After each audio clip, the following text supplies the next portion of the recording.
We need a moment of calm now. We do not need retaliation.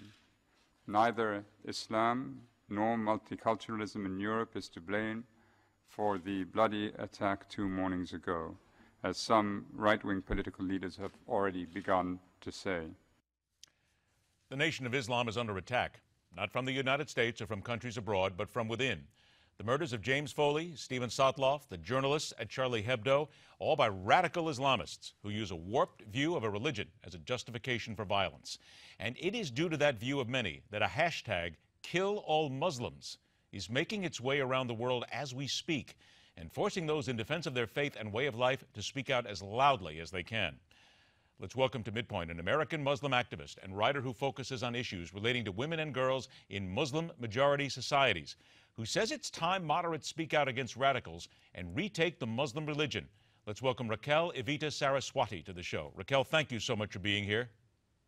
Thank you so much for having me. What has it been like the last couple of days watching what has gone on in France and hearing the words Muslim and Islamic extremists used at every turn? You know, it's been horrific for so many reasons. First and foremost, the horrible loss of life and not even being able to personally imagine what it must feel like to have your city again under siege. As far as seeing Muslim and Islamic terrorism used in the same sentence, look, this is something that we've seen a lot of. And so, you know, as soon as I heard that something was happening, of course, I did have that initial reaction of fearing that it was going to be an Islamist extremist and not being surprised when it then was. You know, it's just yet another call to action to continue to resist a theopolitical ideology that seeks the subjugation and repression of all of us who believe in individual liberty and freedom of expression, Muslims included. Raquel, I will be honest with you, with a lot of the people that we have spoken with on this show, there has been a call now for some time for those in the Muslim community, for clerics, for leaders to speak out, to be vocal, to get in front of the television cameras, to get in front of the microphones and take charge of this. We haven't seen it. We still don't see it. Many Americans will tell you we don't see it, and we've even been told by people involved in intelligence that there's a fear factor, that people in the Muslim community don't want to say anything because they're afraid of being killed. And then people would say, but you've got to do it or else you're going to get buried by world opinion. Where has that been in the last few months or last few years? Why is it just now that people are starting to speak out publicly? You know, it's not just now, to be completely frank. There's a history of Muslim dissidents trying very hard to have our voices be heard. We are drowned out by leaders who unfortunately also occupy the halls of power in our government. You know, I am a patriotic American, but I am deeply troubled by the fact that our government continues to ally with the worst within my community. There was a report some time ago that the Department of Homeland Security actually had a document that it distributed to law enforcement officials and intelligence, rather, advising them to not engage with individuals not considered mainstream, that is reformers, that is dissidents, and continuing to encourage them to go for leaders of mainstream organizations as their engagement partners.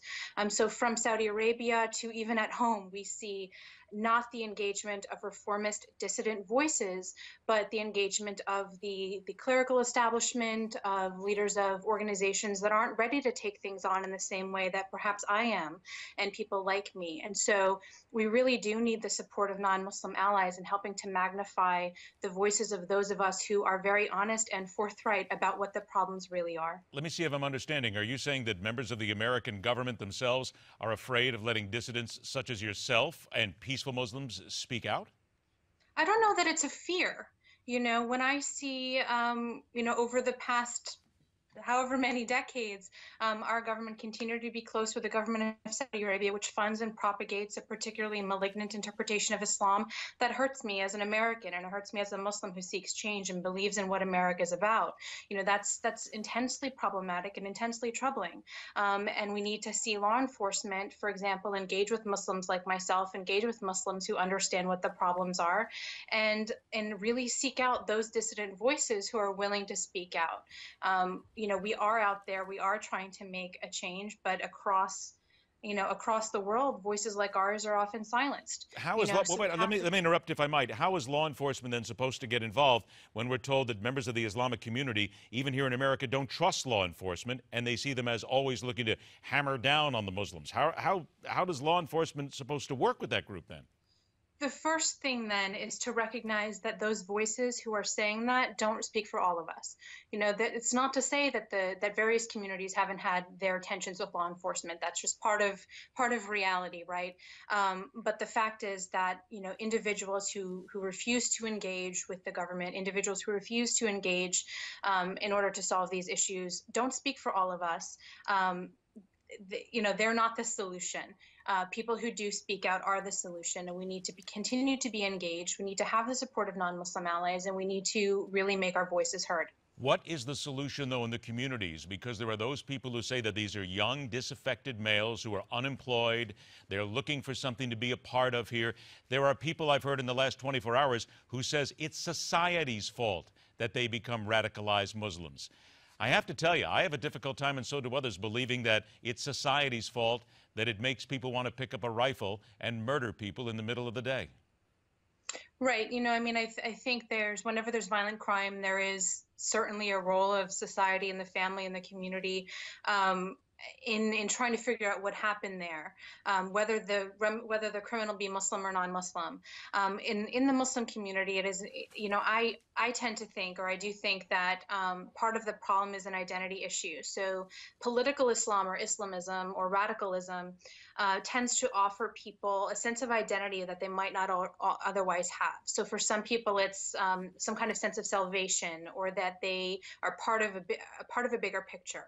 And if we aren't, as a community, helping our young men in particular, women as well, but our young men in particular, to see that they are part of in our context, the American experience, that they can be proud Americans and they can be Muslims. Those two things can work in synergy and not in conflict. If we're not instilling that lesson, then we leave them vulnerable to the kinds of individuals who would target them with malignant intentions. We were all out of time.